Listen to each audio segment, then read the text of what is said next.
again, and welcome to Just Say No, where we spotlight the innovators behind cannabis's newest emerging products and ideas at the forefront of the legal cannabis movement.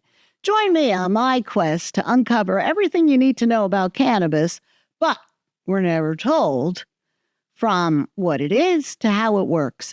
We'll explore it all, one conversation at a time, right here on KCAA Radio, 1050 AM, 106.5 FM, coming to you from the Inland Empire and beyond.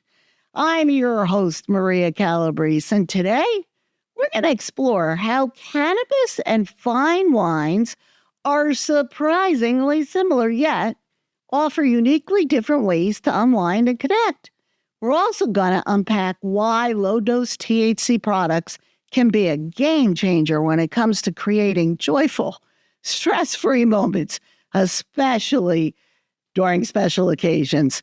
And yes, we'll even touch on how cannabis can make parenting during the holiday season or any busy season a little more manageable. And here's a thought for the holidays. What if we all just stopped apologizing so much? We're going to discuss why owning your choices, cannabis-related or not, is the gift that's going to keep on giving.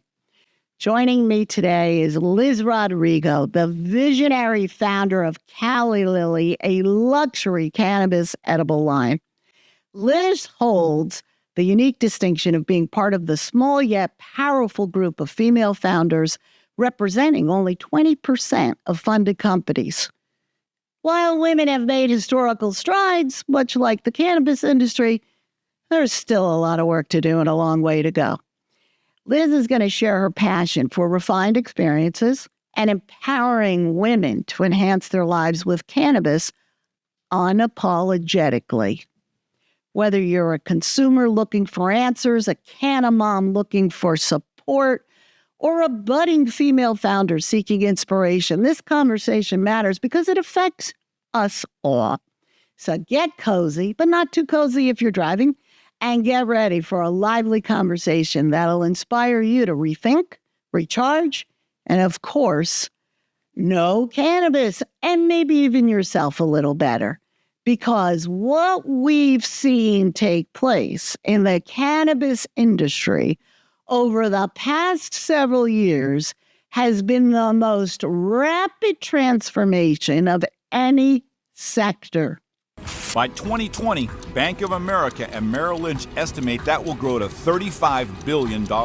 And many experts believe it could eventually reach $200 billion each and every year.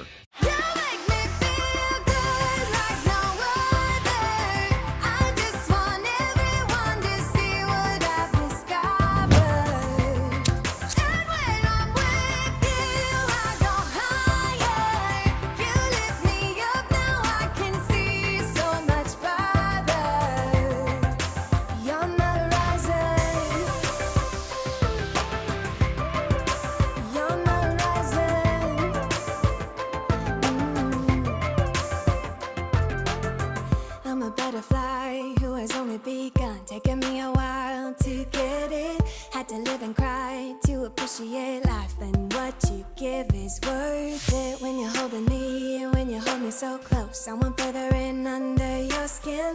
Wanna leave a mark. I'm absolutely thrilled to welcome today's guest, Liz Rodrigo, founder of Cali Lily, the luxury cannabis edible line, being praised as a new wave of low-dose joy created to help you feel your best. Liz's journey into cannabis is both deeply personal and profoundly inspiring.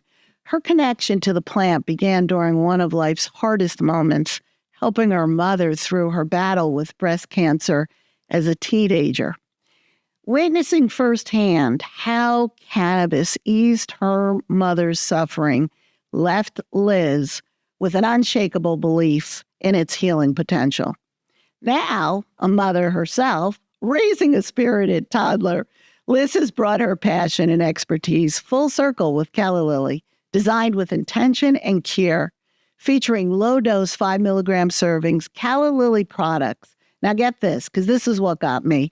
Calla Lily products are crafted for those seeking to stay present and capable while also experiencing moments of calm and relaxation. Liz, I am so excited to have you here today to share your story and your vision for how cannabis has worked for you and can potentially help others. Welcome to Just Say No, Liz. Thank you so much for having me. I'm thrilled to be here. We're thrilled to have you. So Liz, tell us a little bit about yourself and Calla Lily. Yeah, I'd be happy to. Well, I'm actually originally from the East Coast. I grew up outside of Boston, Massachusetts, and went to college out there. I actually majored in psychology, which wouldn't have thought it at the time, but actually set me up for my further careers to really help dive into consumer insights. And while I always was fascinated and really enjoyed cannabis, it was never really on my mind as a career path. And so I went through career paths through selling luxury items at auction houses, even working at an architecture firm, and then finally decided I needed to grow up and get a big girl job. So I went to business school in Virginia, and that's how I found my way into the wine industry. And so I worked in brand management at a few different wineries in California, which really led me, I think, to my calling. I was able to get some fantastic experience, but really am now excited and very passionate about applying that to the cannabis space, and specifically to really make it more approachable and empowering for female consumers.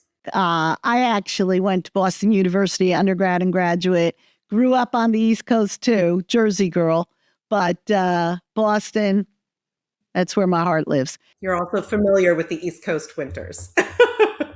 And the East Coast female founders. There you go. That's right. In like a lion, out like a lamb. All right. Well, now we're going to spotlight Calla Lily. This is this week's featured product. And full disclosure, Calla Lily has not sponsored this episode. They haven't paid for any advertising.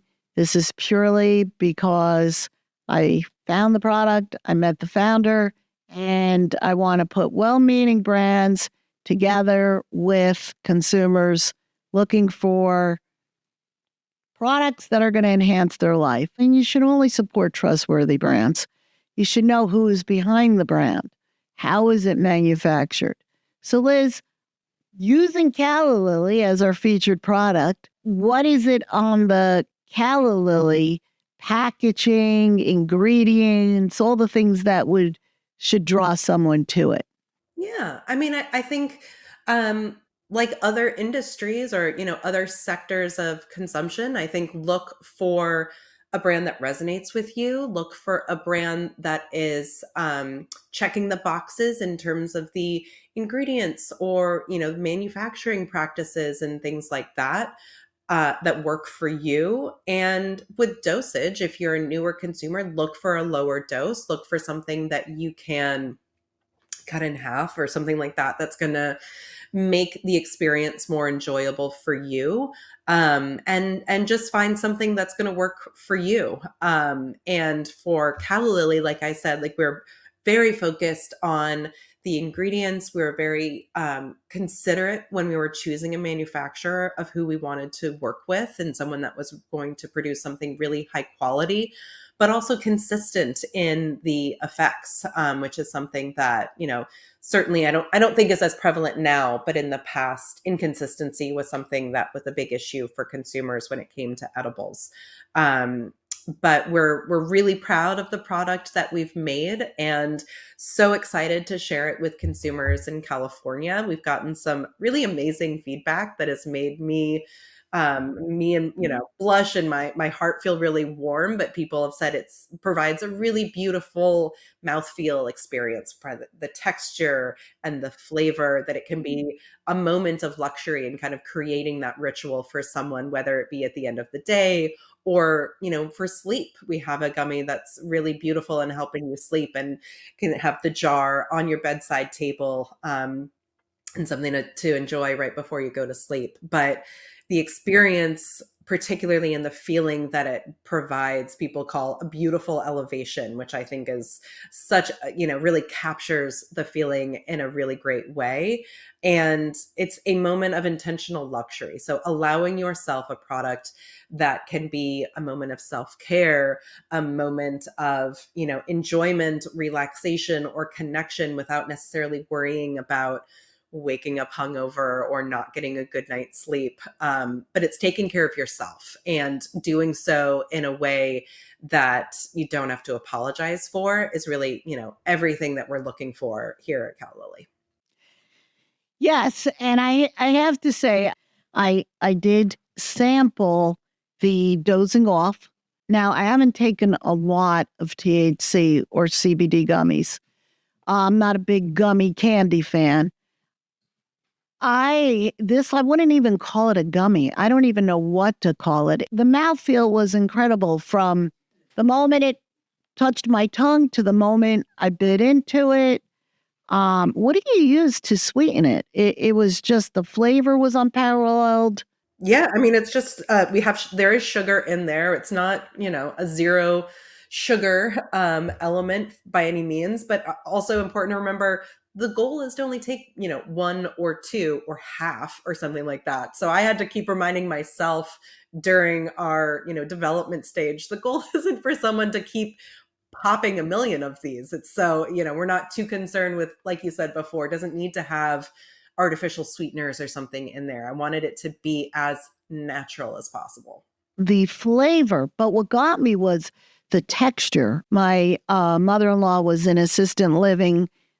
A lot of the older people did not want to try gummies. Their daughters were trying to give them gummies because they were afraid of the crowns in their mouth. This was not like a gummy. It was like a jelly in the middle. I can't even, there's nothing that I can compare it to. There's no reference point. It was a very refined experience. It was luxurious. It's 5 milligrams. Now, when you say low dose, my experience, low dose is for someone who's experienced in taking cannabis. 5 to 10 milligrams is considered a low dose. But for a lightweight like myself, or I know myself and how I react, or for someone new to cannabis, like you said, you're in control. You figure out what your low dose is. Even on your website, in the tips for beginners, you talk about starting low, low and slow. And there's no peer pressure. The texture in this lends itself to making it so easy to cut in half. I always start an edible at 2.5 milligrams, and it was very easy to cut this in half. It's a beautiful experience. So tell us, you have 3 different ones. You have Dozing Off, which is a star fruit flavor. So yes, so we have Dozing Off, which is for sleep. So it has 5 milligrams of THC and 2 milligrams of CBN, which is a minor cannabinoid that really is quite helpful in sleep quality. We have End of Day, which is for kind of liken it to getting home from work, kicking off your heels or shoes and pouring a glass of wine. It has 5 milligrams of THC and 5 milligrams of CBD. And then our Happy Hour, which is my personal favorite, is exactly what it sounds like. It's more uplifting and really wonderful at helping you kind of connect with friends and feel more enlivened and focused. And it has 5 milligrams of THC and 3 milligrams of THCV, which is I'd say maybe relatively newly discovered minor cannabinoid that has a beautiful effect of feeling more energized and focused in your energy. I'm very excited about the promise of THCV and weight loss, but we need more studies. But Oh, yes, absolutely. That's interesting. Can you tell us a little bit about the flavors of each? Yeah, so we wanted to incorporate flavors that were kind of higher end and really globally inspired. So we have kaffir lime for our happy hour, so channeling some of those, margarita vibes. We have elderberry for our end of day, and then starfruit for dozing off. And I just couldn't help myself with the, star and starfruit and sleep and nighttime. I just, had to get that in there. Hey, it's got intention behind it. That's substantiated for certain. Well, it's a beautiful line. Thank you. It's unapologetic. So let's just dive into giving your background in the wine industry. So how do you see the wine and cannabis as being similar? Yeah, I mean, it's absolutely. I think through this transition, I've really been able to see a lot of those similarities, which has helped me tremendously in getting Calla Lily off the ground. And I'd start by saying that I think they're both used in a variety but very similar settings. There's so much emotion that can be connected to it. What you often will turn to alcohol or cannabis when you're feeling really happy, when you're celebrating something, or maybe when you've had a tough day or are, sad about something else. You turn to both of them when you're with friends and looking to connect. I think they can both be very useful in all types of those settings. And they're also, using some of my marketing language, very ego based. With so many different brands in both industries, you're able to gravitate and pick ones that really speak to you, who you are as a consumer, and what we call your emotional needs state, and what it is that you're looking to kind of fulfill through that experience. Yes, but unlike wine, if you're using it for emotional support, could be a slippery slope, correct? Absolutely. Of course. Yeah. And you're from the wine industry and you're saying that. Yeah, I mean, certainly, working in the wine industry, you see all of the beautiful ways that people can interact with wine, but are certainly aware of, some of the negative situations that can occur as well. I've read a lot of studies and pieces in the news about Gen X moving away from alcohol and turning toward cannabis. Do you think cannabis has the same potential to create the same kind of social rituals we associate with wine? For instance, I know a lot of wine connoisseurs who love to pair their wine with a beautiful Duck Orange. Do you see people pairing their gummies with a nice meal or some of the social rituals that are associated with wine? What's happening with cannabis? Yeah, well, I think, you're absolutely accurate in what you're saying, but I would also add that Gen X is certainly not the only group that is behaving this way. Um, so I think certainly younger generations are also being very mindful about their alcohol consumption and exploring other ways to get the same effects of whether it be relaxation or, uplifting and connection.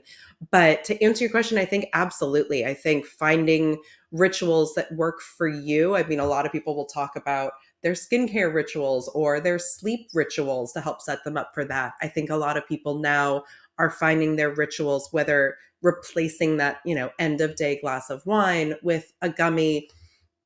There's also been a long-standing, I feel like, ritual that people will have with the flower itself of cannabis, and kind of whether it be, rolling a joint or packing a bowl. There's something that people can find very therapeutic around the ritual, setting up themselves, knowing that that kind of feeling of, relaxation or what have you is going to be coming along with that ritual.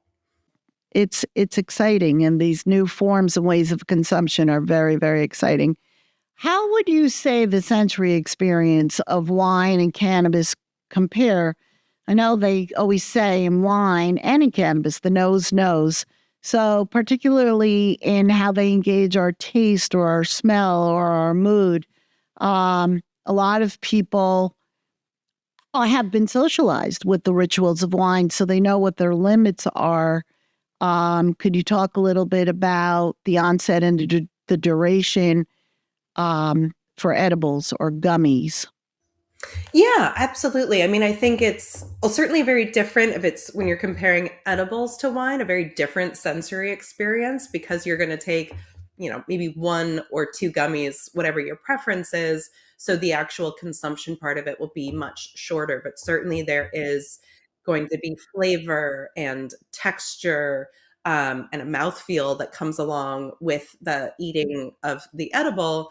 But then I think the sensory experience will be a little bit different because you wait to start to feel it, and then slowly you start to feel it effects and see how it kind of impacts your mood, your energy levels, all of those sorts of things. So I think it is a bit of a different sensory experience, but I think you hit on a really good point before where there is precise dosage. And so, kind of and are going to be able to predict the more you get to know a brand and the dosage amounts, you'll be able to understand how it is that you're going to feel and have that kind of consistency in experience, which is nice. And it doesn't have the same type of snowball effect as drinking might, where, like you said before, one glass turns into three, and you're kind of keeping up maybe in conversation and don't notice how much it is that you're drinking. I think it can be a little different when it comes to gummies because it's more predictable and reliable in that way. In California, we're 20 minutes into the show, and that means it is 4:20.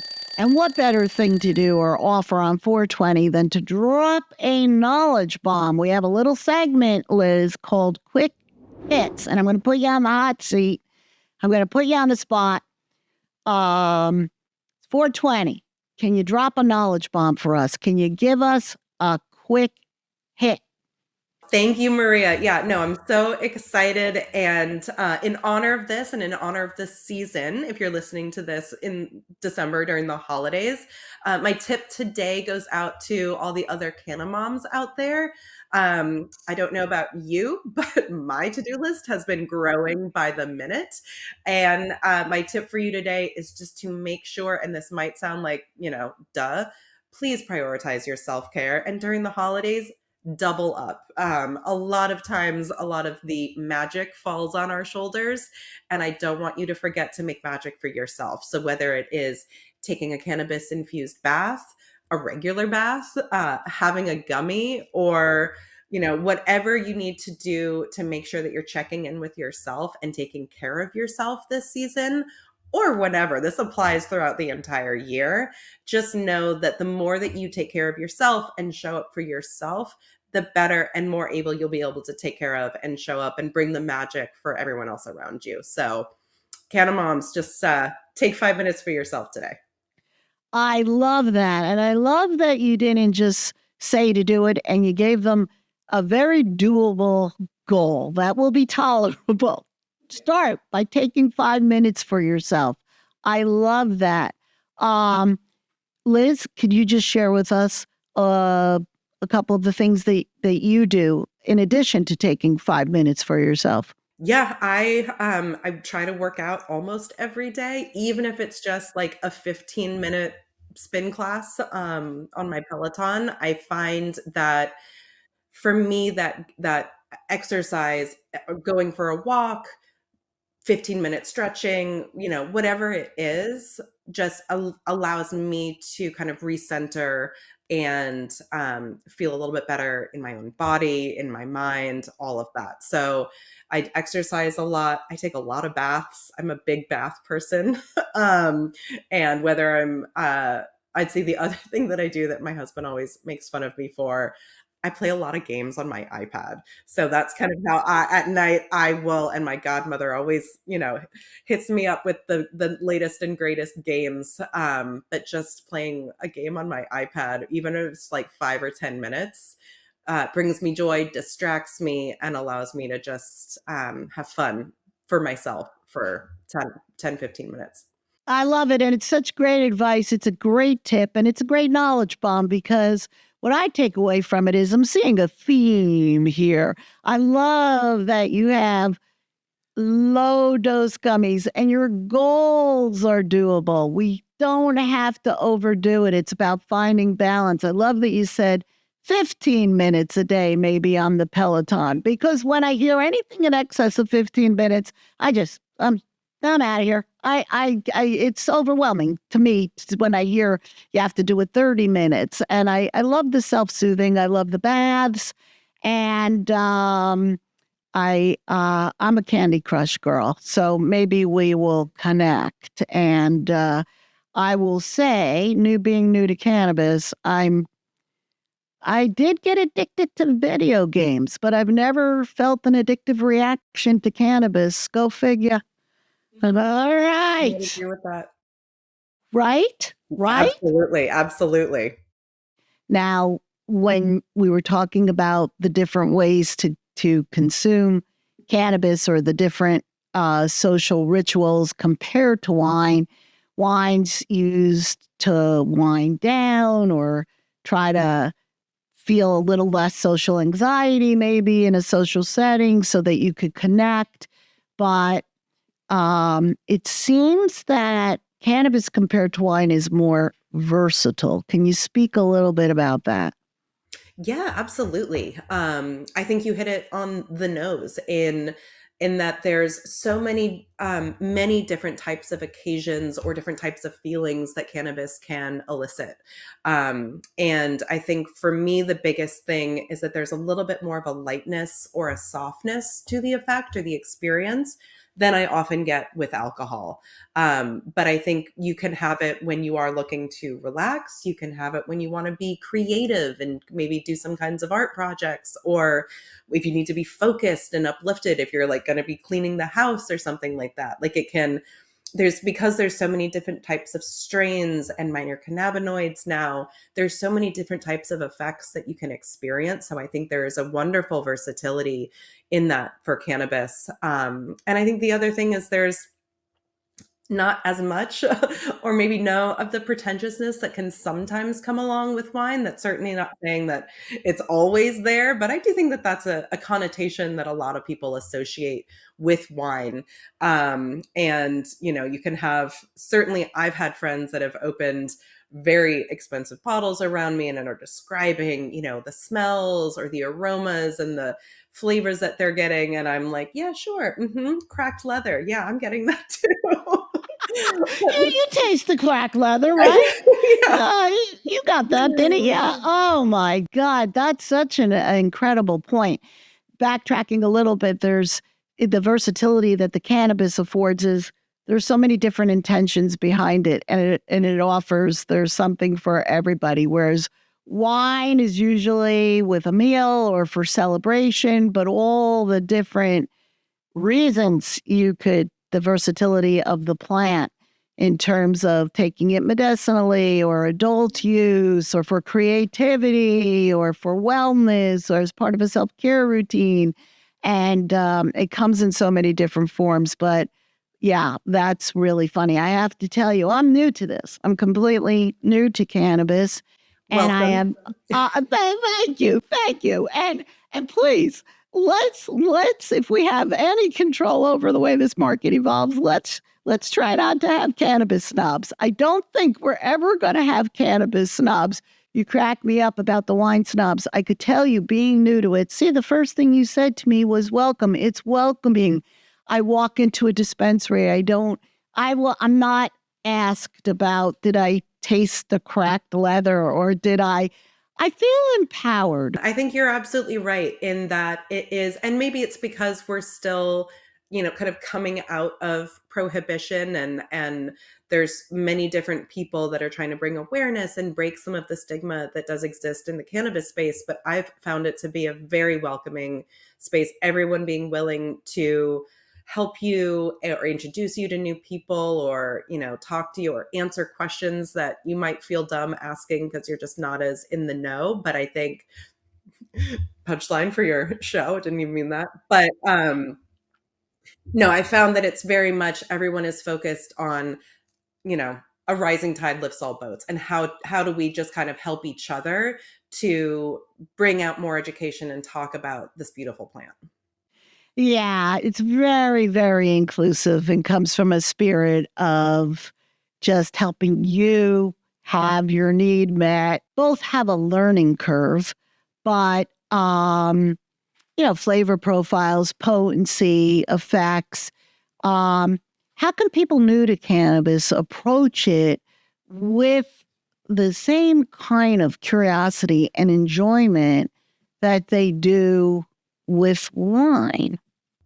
Yeah, I mean, lean into it. I think having that kind of curiosity is wonderful. And there's so many amazing resources out there that I think you can just go and educate yourself. And even it's just looking online, and just Googling, different types. All almost all dispensaries, I would think, have their menus online. So you could even start exploring and then have another browser open to be Googling, what does this mean? Or, finding the answers to that. Calla Lily, we have really tried to create a website that is for those that are newer to cannabis. We have a ton of resources on there, from FAQs to a glossary and articles about, starting with, I'm a first timer, like, what should I expect? I'd say Buddhist is another wonderful app that you can download, and they're doing a lot of reviews. So if you're curious about a particular product, you could go on there and see if there's any kind of information that you could get to understand, how the effect might be or what the experience. And I know that you have put together a beautiful library of information on, the podcast website, so people could check that out as well. But I think educating yourself, but having fun with it and exploring and trying different things and just kind of taking a poll of, how'd that make me feel? Did I like it? Should I try it again? Or should I try something else? And when you're going into a dispensary, bud tenders are, I've always found, so helpful. There's not that intimidating factor that you get sometimes when you're wine tasting or something like that, that they're really curious. What is it you're looking for? How do you feel? Or, how are you looking to feel? They're there to help you and guide you towards the right product. So I'd say, don't be afraid of just going in and walking up and saying, hey, I'm new. I don't know what I want. Can you help me figure it out? And I will guarantee that they'll help you figure that out. All right. Well, finishing up on what we were talking about, the importance of education, and I appreciate your shout out for Green Bee Life, but I have to shout out to you guys. I mean, I understand you're sponsoring a profile series of female bud tenders in the MG magazine beginning this month in December. We'll have a link for our viewers because I think they'll be able to get it through your press section of your website. But tell us about this profile series on female bud tenders. Tell us a little bit about that. Oh, thank you so much for asking about it. We've been so excited to work with MG Magazine, and we are profiling female bud tenders in the Southern California area, which has been wonderful, both to meet them, but also hear their stories about what got them into the industry, what they enjoy about it, how they enjoy interacting with consumers, particularly female consumers. And what it is that they've been learning and noticing throughout their time. So it's been wonderful to both highlight them and draw attention to the work that they're doing, because, like all industries, I think the cannabis space needs more of that. It does. And for consumers out there, you really want to know who's behind the product you're supporting. And I can't say enough about Calla Lily and about Liz, who really tries to pay it forward. She's got a tough road to hoe. Any well-meaning brand trying to pave the way while there's federal inaction and a patchwork of inconsistent laws, it's a challenge. So we're going to, as an industry, succeed together or fail individually. And Liz, Calla Lily, it's a beautiful brand that you have and a beautiful mission that you're on. And I love that you guys are sponsoring to profile female bud tenders. This is, it's a medicine, it's a refined experience. The plant is multifaceted. It should not be marginalized. So I'm going to make a little plug to deschedule it, not reschedule it. Before legalization in California, women were exploited. It would be the girls in the bikinis on Venice Beach bringing you into a funky-looking booth where there's a doctor to give you your medical marijuana card. It's a serious plant. It improves people's lives. The genie's out of the bottle.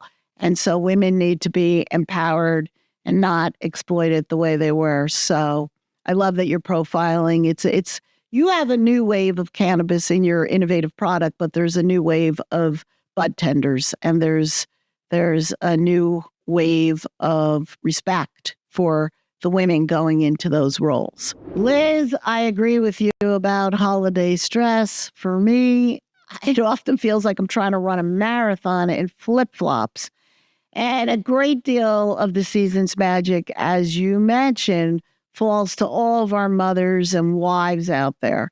Let's face it, moms, they make it happen and they make the moments magical, but it shouldn't be at a great cost to them. And nobody wants that.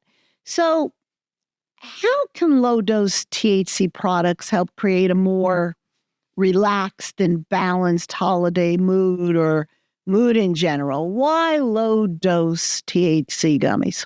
Well, first, I just want to I love that description of running a marathon in flip flops because that's sometimes what it feels like. I mean, the holidays are a magical time, but they also come, especially for moms or parents of all kinds.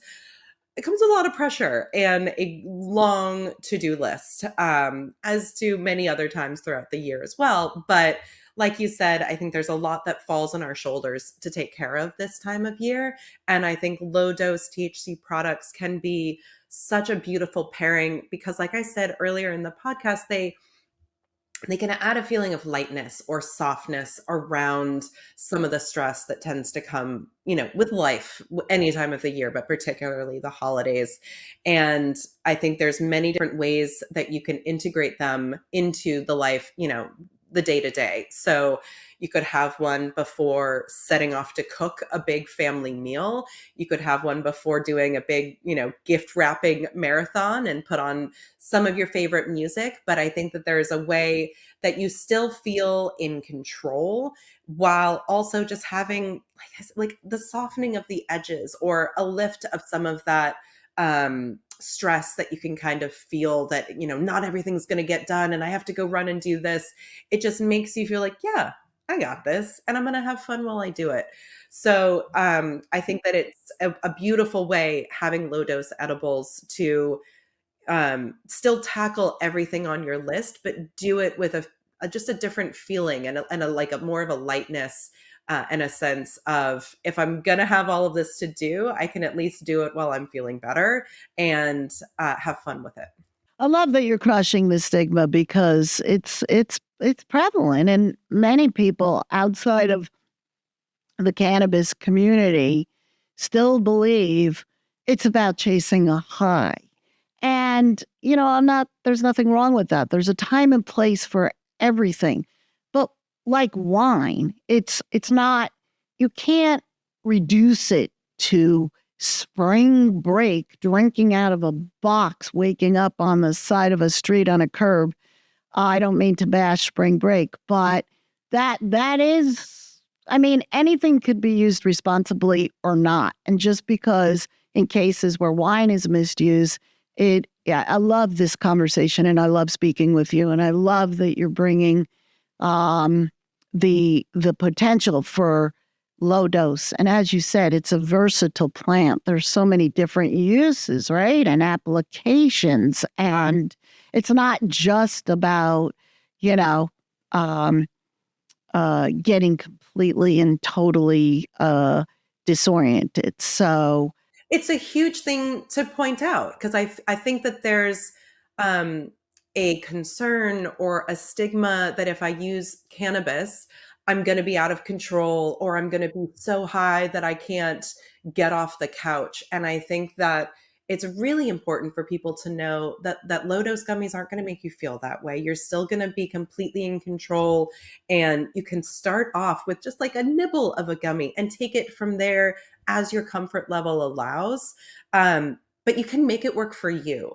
And by using it isn't mean you're automatically going to subscribe to, a cannabis culture that doesn't work for you. It's still you. It's still your lifestyle. It's still your culture. And you're just integrating it into it as you would wine or a cocktail or something like that.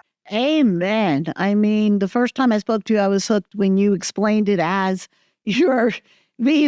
this product is for people seeking to stay present. I said it in my opening because my favorite thing about your brand is for people who are looking to stay present and capable while experiencing a moment of calm and relaxation. Yeah.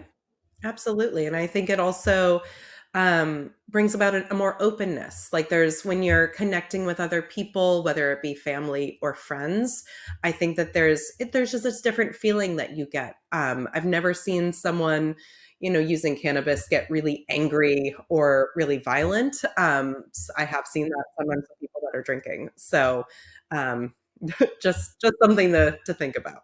So it adds a bit of softness, which, without intoxicating you, making you cognitively impaired, just make a little bit of softness. Just some people can use a fine wine for that or a Chardonnay. I've heard the expression Chardonnay moms. They don't suffer the same stigma that cannabis moms are up against. Speaking of moms and dads, parents who consume cannabis, particularly in states where it's not legal, they face, Liz, I'm sure you could tell me more about this, societal and legal challenges. So, have you experienced personally the stigma as a parent using cannabis? And how do you hope to challenge the stigma through Calla Lily? Yeah, I mean, I'm very lucky to live in California, so a state where it is recreationally legal. So, I certainly don't have any stories that I'm sure parents in other states would have around the stigma or the difficulty in getting it. But for me, I think it's really challenging and quite frustrating when I see examples or see it negatively referenced in all types of media, especially, movies or TV shows when drinking, even binge drinking, is celebrated. The memes around a Chardonnay mom or my mom needs a margarita are all funny. I laugh at them as well. And yet having a low dose edible is, criticized or could threaten, you taking care of your child. Well, to me, that's just comical. But I think it's very important to work against that stigma and bring about education, having podcasts like this and talking about the effects and how you feel, and me sharing real life examples of how I incorporate cannabis into my life while still being a present and in control parent, I think is really important. And at Calla Lily, we're working on a couple of different fronts to try to do that. First, like I mentioned before, education and all of the resources that we have on our website, talking about low dose, talking about how to be a beginner, how to find cannabis in a way that will work for you, and empowering women to do that exploration and have fun with it. I think emphasizing the fact that low dose is just that. It is a low dose, and it's almost equivalent to having half of a glass to a glass of wine, in kind of that type of effect of that you're going to feel. And so I think doing like that, we also share a lot of stories in our blogs and articles from women and how they incorporate cannabis into their lifestyle. So I think talking about that and sharing stories will allow other women to kind of see themselves in that scenario and maybe view it in a different light. And to packaging, will be people still judge a book by its cover. People still judge a bottle of wine by its label.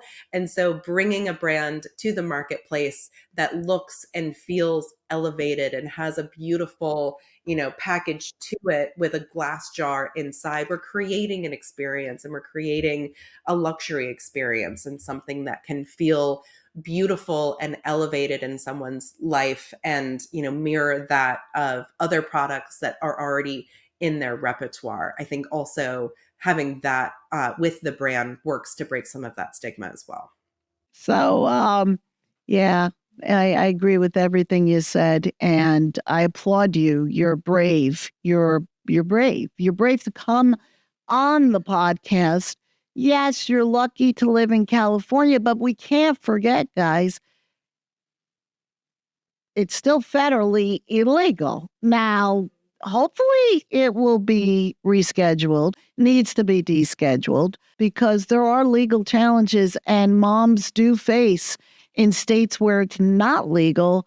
There's risk of child custody issues, criminal penalties, employment risks, You have to worry about child protective services. This is real, guys, in states where it's not legal. And this is why it affects all of us. Liz, so many things I love about Calla Lily, the brand, the mission, yourself. But I have to tell you, I love that it was founded on the idea of living unapologetically. Why do you think it's important for women and everyone to stop apologizing for their choices, especially when it comes to cannabis? I mean, so many reasons. I mean, I think I read that women apologize about 20% more than men do. And so I think Not me. I'm a Calla Lily girl. Not sorry, guys. I know we're turning sorry into a curse word. But I think in general, I think women should just try to take stock and notice when you're apologizing, how much you're apologizing. Just ask yourself, is that something I really needed to apologize for? Like do you see your male colleagues apologizing for things like that? Because I do think that it matters. And I think apologizing less will have an effect of women feeling more confident and more empowered and showing up and feeling the right to take up space or having a voice or questioning decisions that you see being made. So I just think that and especially when it comes to cannabis, apologizing less for using it will really work against destigmatizing it and showing that it is, whether it be for medicinal use or recreational, just having fun, will show that it can be a part of your daily life, like alcohol, like food, like, the medicine that you're taking, and just showing that it is an ingredient in your lifestyle. We like to say at Calla Lily that we make edibles that are for any reason or no reason at all. I love it. For any reason or no reason at all. I find when you're apologizing for things, it will internalize it and it makes you question your own behavior or choices or opinions when you shouldn't, and I think especially we as women tend to do that. So just being more mindful of it and calling yourself on it when you see doing it, or calling, a good girlfriend on it and saying, you don't need to apologize for that. Why are you apologizing for that? And kind of keeping each other in check could be really helpful. Ladies, it's not obvious, but if you think about it, it undermines confidence and the authenticity in our lives. It's so true, but it's knee jerk, it's hardwired, and it's something we really have to pay attention to. But we are conditioned, we are socialized and conditioned, especially as women. And hey, it's a female plant, so. How do you think we can shift the narrative and normalize cannabis as a valid lifestyle choice, particularly for women and parents, aside from stop apologizing for it? I mean, I think podcasts like this are doing a beautiful job, and conversations like this, and just seeing more examples on, the media that people consume. So whether movies, TV, social media, I think I see it starting for sure on social media, people getting out there and living unapologetically and saying, yeah, I am a canna mom, and yeah, I'm gonna have a gummy at night or when I'm hanging out with my kids, because guess what, I can do that and still be present and play with them and maybe even have more fun with them. So I think it's just showing examples around that, and highlighting all the beautiful resources that are available for people that, maybe are curious but don't know enough, or want to educate themselves. So I think it's just doing more of this. Well, you make a fantastic point. I mean, cannabis hasn't crossed the mainstream divide in terms of media. It's either sensationalized, and they like to tell these crazy horror stories, or they just don't talk about it because the advertising dollars aren't there yet because of the legal landscape. So what you said is absolutely spot on. All right. Well, we've been dispelling a lot of myths around the stigma and trying to crush the stigma, which is a perfect segue into our nip it in the bud segment. So let's nip this in the bud. Liz, truth or fiction? All gummies are created equal.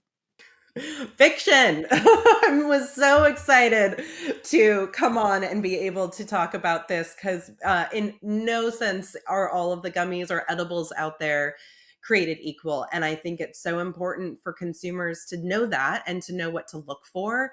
There's so many people that are being more conscious in the choices that they're making about what food they buy, what produce they're looking at, what kind of wine they're doing. They're being very, as they should, looking at the ingredients and the sourcing and where things are coming from. But I want you to apply that to cannabis as well.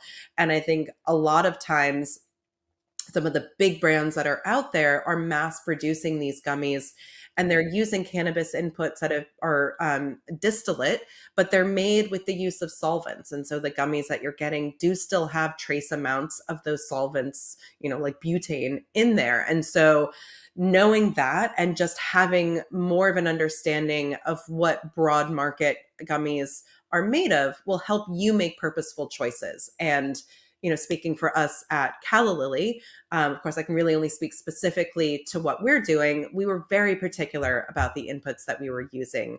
We use a solventless live rosin that is made by our manufacturer with buds that have been flash frozen and sent down to their facility. It's actually made using an ice water bath, so really can't get more natural than that. And we use all natural ingredients and flavorings and nothing that we don't need to. We had a very minimalist approach when we were doing the formulation of our gummies. And so I think just being mindful of that as a consumer and doing your homework and looking online into what's going into this and is it okay with me or not? And it might be, and that's completely fine, but just knowing that, like other areas of your life where you are maybe double clicking and looking into things a little bit more, I want you to apply that to your cannabis as well. Absolutely. And your rosin is sun grown. That's correct? So the bud is coming from sun-grown farms across California. And it's then when it's harvested, it's actually flash frozen and transported down to our manufacturer where they're making their own solventless rosin in-house. And can you explain what rosin is? Yeah. So, I mean, there's many different ways of taking the cannabis plant and kind of distilling it down into the material that you're going to use in different edibles. There's distillate, there's resin, and then there's rosin. And it's really the manner in which you treat it that determines the name. And we specifically wanted to use rosin because it doesn't use solvents in its extraction process. So we use an ice water bath and kind of agitating and shaking the plant to get the materials off of it versus using something like butane. Whoa. So do distillates and resin as an extraction method include sometimes solvents? Yes, many times they do. And so the gummies on the market will have, mind you, very small and trace amounts, but they are present. Okay. But that's also why what I'm seeing on your packaging is it's triple lab tested, correct? Yeah, our manufacturer helps with the lab testing. That is, part of being a legal cannabis company in California is following all of the rules and being really careful around, the ingredients, the manner in which it's made, and making sure that everything is lab tested so that before it goes to the market, we are sure about the dosage, the cannabinoid presence, and that everything has been, triple checked to make sure that it's safe for consumer use. Right. And you want those lab reports, guys, to be able to verify the purity and the potency. So what are the best ways? Just what are some of the best ways for consumers to advocate for themselves in the cannabis market so that we can have more well-meaning brands and female founders? Always want more female founders in cannabis, but any industry. But I think ways that consumers can advocate for themselves is doing their own homework, doing research themselves, whether it be on your website, my website, or all of the other wonderful resources that are out there, and asking questions, not being afraid to go in and ask bud tenders about certain products or, strains, what have you, but just feeling more empowered and confident and taking it into their own hands to make the experience what they want it to be. That's right. And that's why the profile that you're sponsoring in MG Magazine about female bud tenders, very, very important. And consider the source. You must consider your source. But it all starts with going full circle here, Liz, being unapologetic so that you have the confidence and step into your right to demand accurate information to make the best choices for yourself and your family. So, hey, knowledge is power. Always read the labels, research claims, and support brands that prioritize transparency and compliance. I think, Liz, before we close, I just want to take a moment to give you a big thank you for all that you're doing to move the industry forward, to move female founders forward, and to help make people be able to tolerate life a little easier and stay present for it.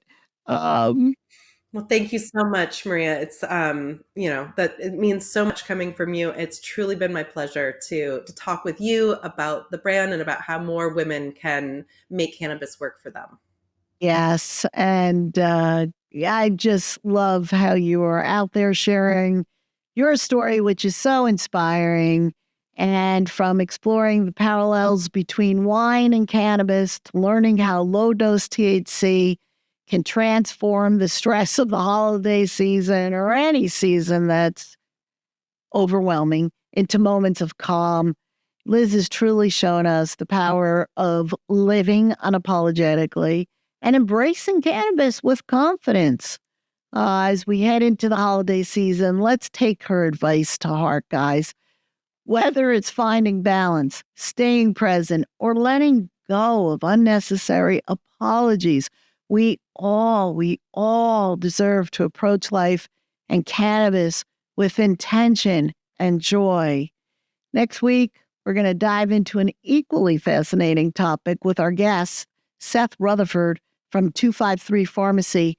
This is Massachusetts' top cannabis dispensary and the only dispensary in the United States that offers kosher cannabis. How's that, Liz? Kosher cannabis. Is that a new one? I love it. I can't wait to tune in. Great. So whether you're new to cannabis or a seasoned enthusiast, this is a conversation you're not going to want to miss. Hey, guys, your feedback is invaluable, so please don't hesitate to reach out with questions, comments, and ideas for topics you'd like us to explore. You could connect with me on social media at Just Say No Radio, or visit our website at greenbeelife.com. And Liz, for people to find out more about Calla Lily, I know they can visit callalilycanna.com. Mm-hmm. That's callalilycanna.com. Or how can they connect to you on social media? Yeah, absolutely. So you can find us on Instagram at callalily_HQ. And you can also find us on LinkedIn. Oh, fantastic. Well, thank you for joining me today, everyone, on Just Say No. Remember, knowledge is power, and together we're redefining cannabis, one conversation at a time, one guest at a time. Until next time, stay informed, stay curious, stay lit, and just say no. That's with a K and a W, KNOW. Just Say No is a Green Bee Life presentation, airing live weekly on Friday afternoons from 4 to 5 p.m. Pacific on KCA Radio and KCAA TV. Archived audio episodes are on Green Bee Life, greenbeelife.com, iHeartRadio, Spreaker, and most third-party major platforms. For archived videos, check them out on GBL TV, on Green Bee Life, YouTube, and Rumble. To follow us, our Instagram and Facebook is at Just Say No Radio. To apply to be a guest on the show or for sponsorship and advertising opportunities, go to greenbeelife.com/ Just say no. And feel free to reach out to me, Maria, for any questions. I'm at maria@greenbeelife.com or call me at 818-758-6925.